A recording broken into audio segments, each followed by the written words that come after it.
Hello everyone, कैसे आप सब। Welcome you all again T PTC classes. आज हमारा टॉपिक है कॉलम। ठीक है, स्ट्रेंथ ऑफ मटेरियल में जो सिलेबस के अकॉर्डिंग टॉपिक्स हैं हम उसको कवर कर रहे हैं। ठीक है, तो हमारा अगला टॉपिक है कॉलम। तो जैसा कि आप सभी को पता है कि कॉलम होता क्या है। कॉलम एक जो बिल्डिंग स्ट्रक्चर मेंबर होता है उसमें वह मेंबर होता है जो कंप्रेशन को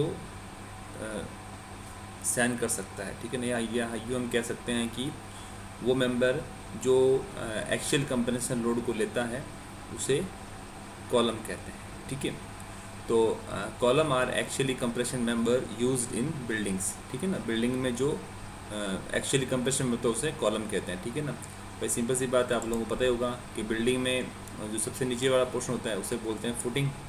ठीक है, और फुटिंग भी एक कंप्रेशन मेंबर होता है। ठीक है, फुटिंग के ऊपर आता है हमेशा column. Column is also an compression member. ठीक है, कॉलम क्या करता है, स्ट्रक्चर के लोड को बिल्डिंग से लेकर फुटिंग में ट्रांसफ़र कर देता है। यहाँ पे सपोज ये इसके ये बीम से, तो बीम से लोड लिया, यहाँ पे मान लो स्लैब होगी, तो स्लैब से लोड आया बीम पे, बीम से आया कॉलम पे, और कॉलम से लोड इस तरह से ट्रांसफ़र होगा, और फुटिंग पे लोड को क्या करता है, ट्रांसफ़र करता है। फुटिंग आगे लोड को सॉइल में ट्रांसफ़र कर देती है। तो कॉलम एक कंप्रेशन मेंबर होता है बिल्डिंग स्ट्रक्चर का। ठीक है, अगला point, compression members are known by different names. मतलब जो हम बात कर रहे हैं कंप्रेशन मेंबर की, ठीक है ना, तो कंप्रेशन मेंबर कॉलम तो ही, उसके अलावा भी कई ऐसे होते हैं मेंबर जिनको हम कंप्रेशन मेंबर कहते हैं। जैसे कि देखिए हमारा पहला है pedestal. It is a short compression member normally used at the base of foundation. ठीक है ना, कई बार आपने देखा होगा, अभी जैसे मान लो ये आपकी फुटिंग हो गई है। ठीक है ना, ये सपोज फुटिंग है। ठीक है, और ये सपोज आप कॉलम है। ठीक है, तो कई बार क्या है, कॉलम और फुटिंग यहाँ पे भी एक मेंबर ऐसे अटैच होता है। आपने देखा होगा कॉलम के नीचे की तरफ फुटिंग से जहाँ उसको कनेक्ट किया गया है। ठीक है, इसे बोलते हैं क्या, इसे बोलते हैं पेडेस्टल, इस वाले मेंबर को। ठीक है, तो it is short compression member normally used at the base of foundation. ठीक है, फाउंडेशन की बेस पे, ठीक है, यूज़ होता है। ठीक है, अगला post. It is a compression member made of metallic section which does not fail in buckling but fail in crushing. ठीक है ना, ये जो पोस्ट है बेसिकली ये स्टील का बना होता है। आपके जो देखोगे आप स्टील स्ट्रक्चर्स होते हैं ना, उनमें ट्रस वगैरह उसमें होता है ये पोस्ट बना हुआ। ठीक है, और ये बोलता है does not fail in buckling, buckling में कभी फेल नहीं होता ये। ठीक है ना, बकलिंग और ये क्रशिंग फेलियर क्या होता है, ये मैं आपको आगे वाले स्लाइड्स में पूरा इसको डिस्क्राइब कर दूंगा आपको। ठीक है, अगला टॉपिक है हमारा, अगला पॉइंट है हमारा शेंजन्स। तो these are compression member use in bridge made of steel. जो स्टील के होते हैं ब्रिज वगैरह, उसमें जो होता है कंप्रेशन मेंबर उसे बोलते हैं शेंजन्स बोलते हैं। ठीक है ना, नेक्स्ट हमारा है स्ट्रट। स्ट्रट क्या होता है, these are compression member use in truss. ठीक है ना, ट्रस में जो होता है कंप्रेशन उसे हम स्टड बोलते हैं। ट्रस तो आपने लोगों ने देखा ही होगा, ऐसे स्ट्रक्चर होता है ना ट्रस। सपोज ये ट्रस बना हुआ पूरा स्ट्रक्चर है पूरी। ठीक है, इस तरह से वो ट्रस बना हुआ है। तो ट्रस में जो मेंबर कंप्रेशन लेता है उसे स्टड बोलते हैं। जैसे मान लो ये मेंबर ले रहा है कंप्रेशन, ये वाला, तो इसे बोल देगा हम स्टड। ठीक है, एंड लास्ट है BWM boom. These are the principal compression member use in crane. ठीक है ना, क्रेन में जो होते हैं मेंबर जो कंप्रेशन लेते हैं उन्हें हम बूम कहते हैं। ठीक है ना, जैसे कि ये देखिए, ये क्रेन दिख रही है आपको, ये क्रेन का ये हुक हो गया, ये हुक हो क्रेन का, किसी रोड को उठा रहे हैं। ठीक है, और ये जो होता है ना फ्रेम क्रेन वाला, यहाँ से ये पूरा फ्रेम हो गया, तो देखिए ये भी एक ट्रस हो गया। ये वाला जो पोर्शन है, ये वाला, इसे कहेंगे हम क्या, बूम, इसे कहेंगे हम बूम। ठीक है ना, वैसे देखिए इस पर अगर लोड लग रहा है और ये डिस्टेंस है, मान सपोज ये कैंटिलीवर हो गया ना ये प्रकार का, और ये लोड ऐसे लग रहा है, तो मूवमेंट ये कैसा आ रही है, ये मूवमेंट कैसा है, इसे बोलते हैं क्या, फॉगिंग मूवमेंट। नीचे कंप्रेशन ऊपर टेंशन, इसलिए यहाँ पे नीचे क्या कंप्रेशन आएगा। तो boom is a principal compression member use in crane, इसको बोलते हैं बूम नीचे वाले को। ठीक है ना, ध्यान रखना इसका। नाउ नेक्स्ट अपना topic mode of failure of column, भाई कॉलम में फेलियर किस किस तरह का होता है, ठीक है। पहला है क्रशिंग फेलियर, ठीक है। Crushing failure generally short column fail in crushing, ठीक है ना। क्रशिंग का मतलब क्या होता है, जैसे लेट सपोज आपका इस कोई शॉर्ट कॉलम है, ठीक है ना, ये कोई शॉर्ट कॉलम है,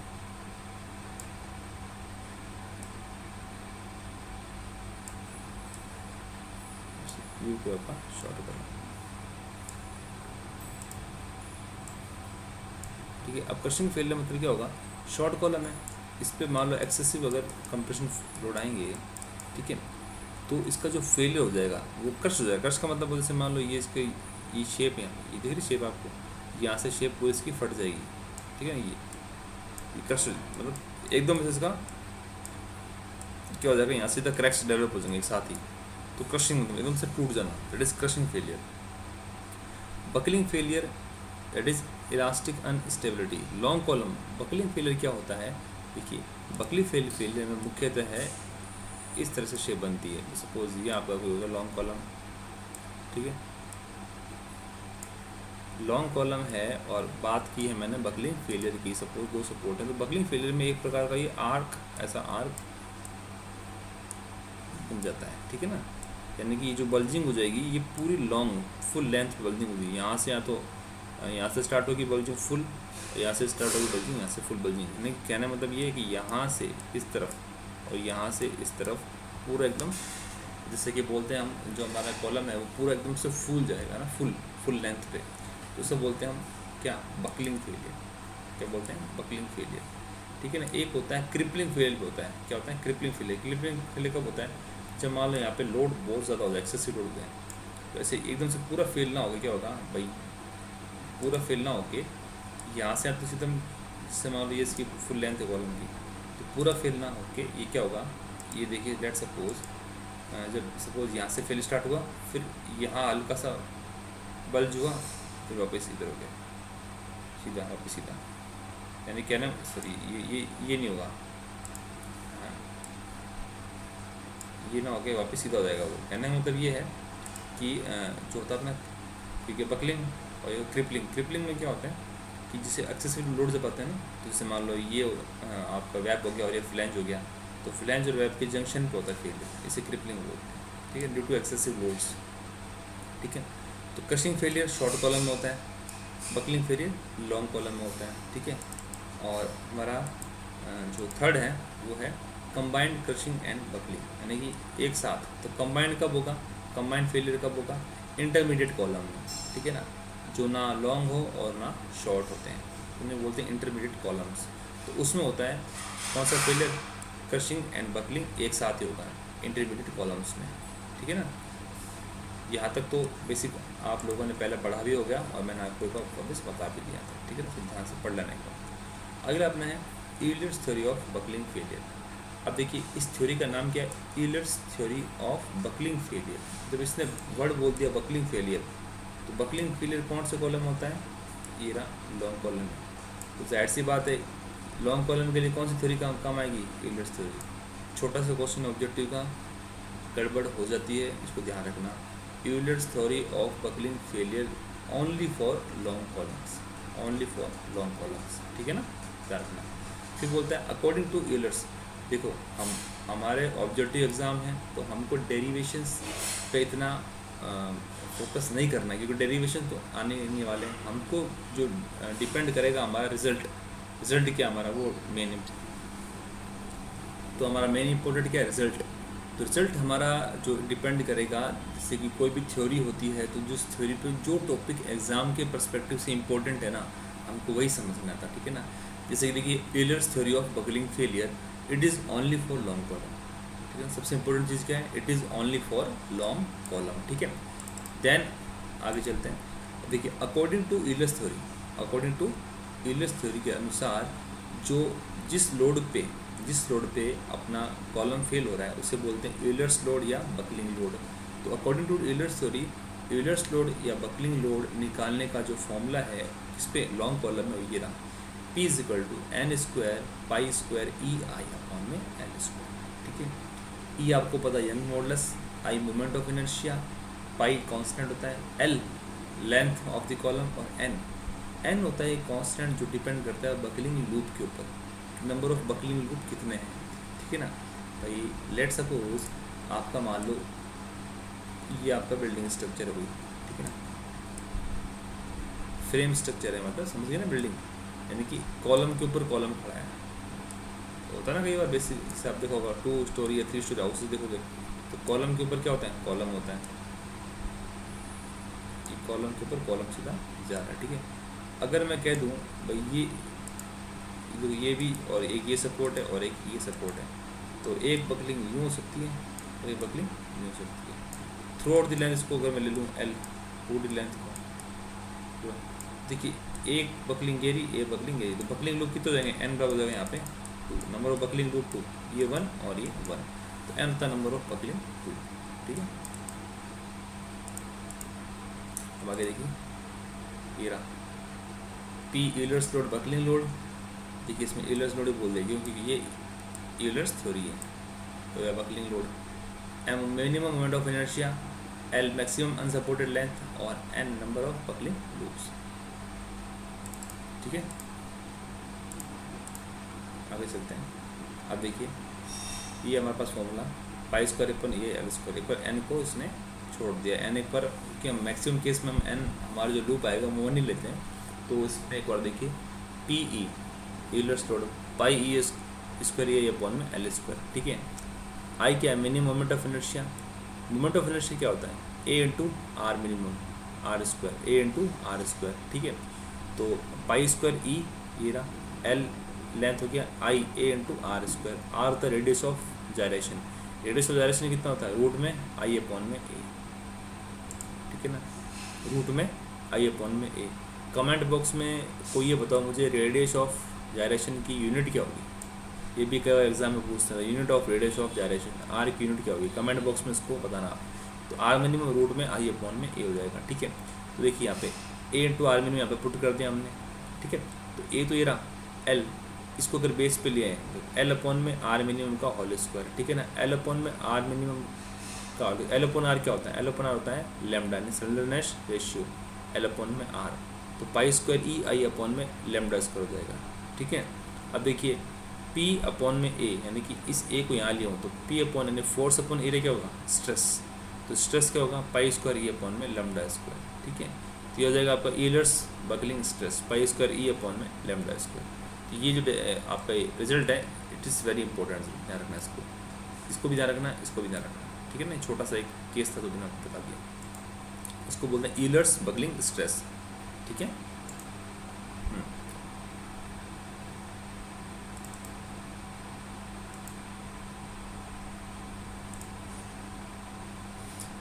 For mild steel, Euler's theory is valid only when the slenderness ratio is more than 89, ठीक है ना। ये जो लैम्डा का मान है ये अगर 89 से ऊपर होगा तभी क्या होगा, यूलर्स थ्योरी इस वैलिड होगी, किसके लिए, जब ये इसका मान 89 से ऊपर होगा, ठीक है ना। इसमें माइल्ड स्टील में एक फैक्चुअल क्वेश्चन है, इसको ध्यान रखना। अब देखिए हमारा मेन चीज़ है effective length based on and conditions, यानी कॉलम की हमको इफेक्टिव लेंथ की बात कर रहे हैं, किसकी बात कर रहे हैं, इस एल ई की बात हो रही है, इफेक्टिव लेंथ ऑफ कॉलम इसकी बात हो रही है। तो ये डिपेंड करता है एंड सपोर्ट कंडीशंस पे, ठीक है ना। एंड सपोर्ट कंडीशन पे इसकी वैल्यू डिपेंड करती है। देखिए पहला देखिए दोनों end, both ends are hinge, both ends are fixed, one fixed one hinge, one fixed other free, ठीक है। तो इसको जो मैंने यहाँ पे सिंपल बोल दिया, both ends are hinge, both ends are fixed, one end fixed, one end hinge, one end fixed other end free. तो इसमें देखिए कई बार बुक्स में जो हमारा क्वेश्चन आता है उसमें लिखा होता है, जो मैं आपको वर्ड बोल रहा हूँ उसको आप थोड़ा सा ध्यान से सुन लेना और इसको आप लिख लेना, है ना, वो इम्पोर्टेंट रहेगा।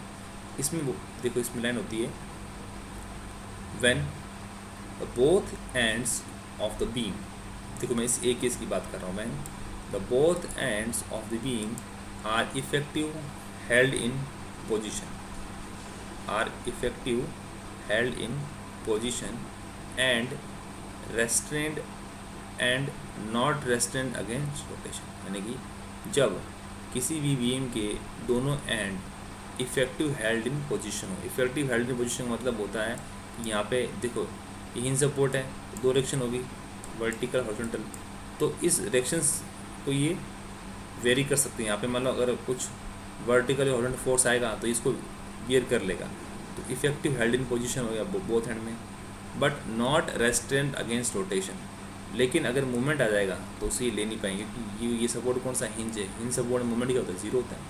तो इफेक्टिव हेल्ड इन पोजीशन तो है but not restraint against rotation at both ends, ठीक। तो उस केस में एल इफेक्टिव क्या होगा, एल हो जाएगा।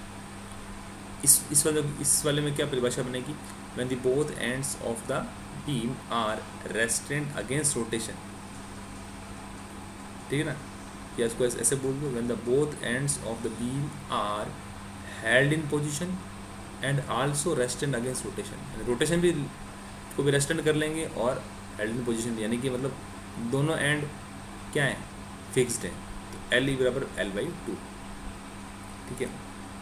थर्ड में देखिए, when one end fixed and other is free, तो उसका बोलोगे when the both ends are held in position but only one end is restraint against rotation. ये ऐसा बोल सकते हो, when the both ends are held in position but only one end is not restraint against rotation, तो ये भी हो जाएगा L upon root two. Last, when only one end is held in position and resistant against rotation and other is free, तो L effective बराबर में 12 हो जाएगा, ठीक है। तो इसको आप थोड़ा सा इसका जो बेसिक कंसेप्ट इसको समझ लेना, जो मैंने अभी वर्ड वो लाइन बोली है उसको आप लिख लेना, ठीक है ना। ये बहुत इंपॉर्टेंट है, कई बार सीधा एग्जाम में ना पूछ के इन लाइनों से आपको घुमा देगा, तो ये आपको पता होना चाहिए, ठीक है, ठीक है। तो ये इसके 4 केसेस हो गए इंपॉर्टेंट, ठीक है। तो आगे चलते हैं। नेक्स्ट हमारी थ्योरी है रैंकाइन थ्योरी, ठीक है ना। रैंकाइन थ्योरी, तो पहली थ्योरी थी अपनी यूलर्स थ्योरी। यूलर्स थ्योरी किसके लिए, यूलर्स थ्योरी थी हमारे थी लॉन्ग कॉलम के लिए, ठीक है। Rankine theory is valid for intermediate column, ठीक है ना, तो for short and long column both, ठीक है। तो इस रैंकाइन थ्योरी को हम समझते हैं, ठीक है ना। लेकिन इस रैंकाइन थ्योरी को बताने से पहले मेरा आपसे क्वेश्चन है कि आप लॉन्ग कॉलम, ठीक है, इंटरमीडिएट कॉलम और शॉर्ट कॉलम, इन तीनों के लिए स्लेंडरनेस रेशियो की एक लिमिट होती है, ठीक है ना। वो अभी मैंने आज लिखवाई नहीं है, तो वो एक लिमिट होती है, वो कमेंट बॉक्स में कौन बताएगा उस लिमिट का मान क्या होता है, ठीक है ना। ये आप लोगों से एक छोटा सा टास्क है, तो आप उसको बताना कमेंट बॉक्स में कि स्लेंडरनेस रेशियो का मान लॉन्ग कॉलम, इंटरमीडिएट कॉलम और शॉर्ट कॉलम के लिए कितना होता है, ठीक है ना। आइए स्टार्ट करते हैं Rankine theory. This theory is use for intermediate column, यानी also applicable for short and long column both, ठीक है, दोनों के लिए अप्लीकेबल होती है। It is assume that there may be combined mode of failure, ये हम मानते हैं कि जो किसी भी स्ट्रक्चर में होता है फेलियर, वो होता है कंबाइंड फेलियर। क्या होता है, कंबाइंड फेलियर, ठीक है। तो कंबाइंड फेलियर में देखिए 1/P, यानी ये कंबाइंड फेलियर में बोलता है कि रैंकाइन क्रिपलिंग लोड, यानी कि P is equal to Euler buckling load plus crushing load, यानी कि then 1/P is equal to 1/P plus 1/PC। तो P यानी कि रैंकाइन क्रिपलिंग लोड क्या हो जाएगा, P इंटू PC अपॉन में P प्लस में PC, ठीक है, जानना। फिर हम सबको पता है कि PC क्या है, क्रशिंग लोड। तो क्रशिंग लोड क्या होगा, यानी कि हम बोलते हैं ना अपना जो crushing stress force upon area, तो क्रशिंग लोड क्या होगा, क्रशिंग स्ट्रेस इंटू एरिया। और P आपको पता है पाई स्क्वायर A अपॉन में लैम्डा स्क्वायर में लिखा चुका हूँ आपको। तो सिग्मा CA 1 प्लस में sigma CA into pi square E upon में लैम्डा स्क्वायर। तो यहाँ आप देखोगे ये इसको ये रहा, ठीक है ना, सिग्मा CA। अब देखिए सिग्मा C अपॉन में पाई स्क्वायर E, ठीक है ना, लैम्डा स्क्वायर के ऊपर लिया और A से यहाँ पे कट गया, लैम्डा ना इसको मल्टीप्लिकेशन में आ जाएगा ऊपर, तो pi sigma C upon pi square E और लैम्डा स्क्वायर, ठीक है। तो यहाँ पे देखिए sigma C upon pi square E, ये वाला वैल्यू, इसको बोलते हैं रैंकाइन कांस्टेंट। तो sigma C into A 1 plus में लैम्डा, ठीक है ना, इंटू एल्फा का स्क्वायर। तो एल्फा क्या होगा, sigma C upon pi square E Rankine constant, ठीक है ना। नेक्स्ट देखिए अल्फा C, यानी कि सिग्मा C अपॉन में पाई स्क्वायर E, तो सिग्मा C क्रिटिकल है, ठीक है, पाई कांस्टेंट है, तो अल्फा बराबर proportional to sigma C upon में E हो जाएगा। सिग्मा C अपॉन में E इज इक्वल टू इसने के मान लिया है, तो अल्फ़ा प्रोपोर्शनल टू क्या 1/के हो जाएगा, ठीक है ना। तो देखिए, तो अल्फ़ा हमारा क्या है, रैंकाइन कांस्टेंट, ठीक है ना। इसका मान देखिए, रॉट आयरन के लिए 1/9000 और माइल्डिस के लिए 1.7500 और कास्ट आयरन के लिए 1.1600। तो ये इसकी वैल्यू है किसकी, अल्फ़ा की, जो अलग अलग चीज़ पे वेरी करती है, ठीक है ना। तो इसमें क्या है, एक तो ये फॉर्मूला इंपॉर्टेंट है, कई बार पूछते हैं। रैंकाइन कांस्टेंट की वैल्यू क्या होती है पूछते हैं, फिर पूछते हैं रैंकाइन कांस्टेंट का मान कितना होता है, ठीक है ना। ये भी इसमें इंपॉर्टेंट चीज़ हो, कई बार पूछी जाती है एग्जाम में। रैंकाइन कांस्टेंट का मान भी एग्जाम में कई बार पूछते हैं, ठीक है ना।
ठीक है, तो ये अभी तक मैंने आज तक आपको इतना करवा दिया है। तो इसमें यहाँ तक जो थ्योरी है वो आपको एक पढ़ लेनी है।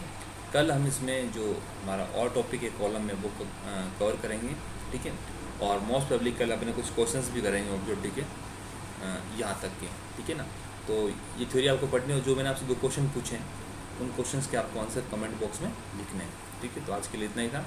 Thank you very much for discussion.